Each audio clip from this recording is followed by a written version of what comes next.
We're going to speak now to Jonathan Conricus, Senior Fellow at the Foundation for Defence of Democracy. Thank you very much for coming on the programme. Thank you for having me. Good evening. Good evening. I just wanted to start with this idea that hundreds of thousands of people potentially on the move again, and yet we've heard from Benjamin Netanyahu recently that the military offensive is nearly done. The two things don't seem quite to marry up, do they? Yes, what I find, however, glaringly missing from the reporting, and I think might confuse viewers a lot, is why are Palestinians leaving and who is hiding behind those Palestinian civilians and making their life a misery. Watching your coverage may lead to the conclusion that it is about Israel, but that isn't the case. They are fleeing because Hamas uses them as human shields, hides in schools, hospitals, mosques, and clinics, and uses the civilians in order to disguise their own illicit activity against Israel. Rockets being fired at Israeli civilians just yesterday from within the densely populated Palestinian city of Khan Yunis are endangering Israeli civilians and, of course, endanger Gazan civilians. But I find it very odd that Hamas is missing from reporting and that nobody is talking about how Hamas is systematically abusing hospitals, schools, UN facilities, and mosques by design in order to in their fighting against Israel. And I think that's really an omission here. I see. So when Benjamin Netanyahu said military offensive is nearly done, I didn't get a sense from your answer then that you think that's true, or do you?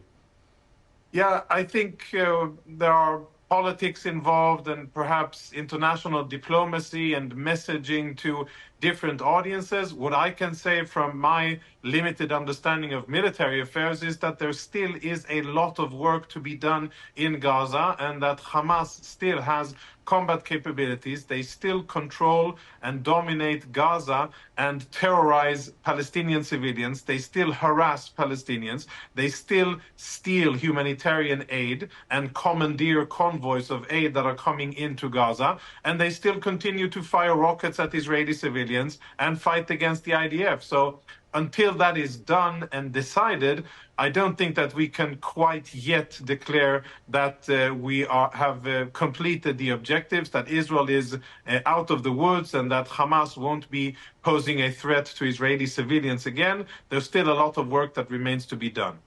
You mentioned aid there. Just wanted to ask you on that, because in this war, we have seen the necessity, it seems, for hundreds of thousands of people to be continually displaced, living in conditions that are extremely difficult. A lot more aid would go a long way to help in exactly those circumstances. Have you been frustrated or surprised that more aid hasn't got through? Well, it is. There's a war going on in Gaza, parallel to the actual fighting between Israeli soldiers and Hamas terrorists. There is a war for controlling Gaza, and the means and the most important battle space there is who gets to distribute the aid that is brought in so generously from the international community and facilitated by Israel. Hamas is holding no bars and is using brute force and violence against Palestinians in order to continue to control the distribution of aid.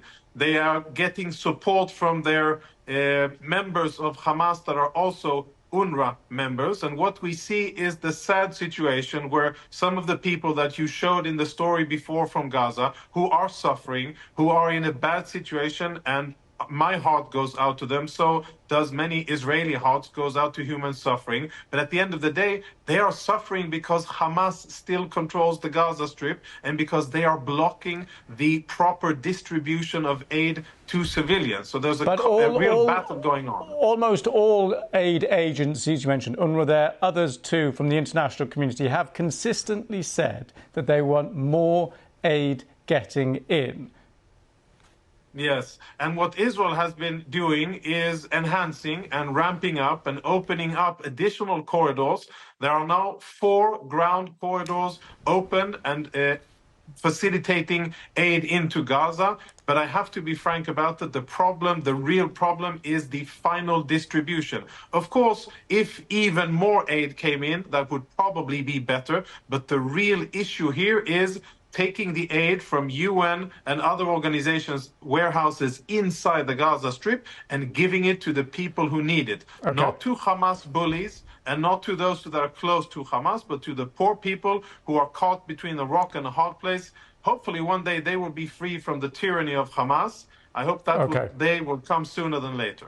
Jonathan Conricus, I'm afraid we are out of time. Thank you very much for coming on the programme. Thank you.